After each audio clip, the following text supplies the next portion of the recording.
قربانی کرتے وقت انسان کی نیت مختلف ہے تو کیا حکم ہے؟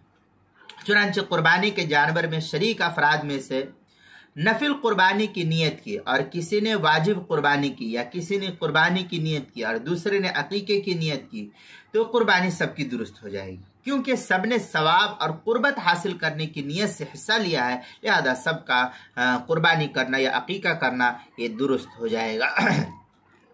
چنانچہ اس سلسلے میں جو ہے فتاوی شام کے اندر کافی تفصیلی بحث ہے۔ قد علم ان الشرط قصد القربہ من الكل وشمل ما لو كان احدهم مريد الاضحیہ عن عامه عن الماضی تجوز الاضحیہ عنہ ونیت اصحاب۔ اس طریقے کی عبارت فتاوی شامی جلد نمبر 6 صفحہ نمبر 326 جو HM سعید کراچی کا چھپا ہوا نسخہ، فتاوی ہندیہ جلد نمبر 5 صفحہ نمبر 304، الباب الثامن فيما يتعلق بالشرکہ فی الضحایا، البحر الرائج جلد نمبر 8 صفحہ نمبر 177، اور بدائے میں ہے ان الجہات وان اختلفت صورت فہی فی المعنی واحد۔ اس طریقے کی عبارت بدائے الصنائع جلد نمبر 5 صفحہ نمبر 72، فصل اما شرائط جواز اقامت الواجب کے تحت جو اس کو نقل کیا ہے۔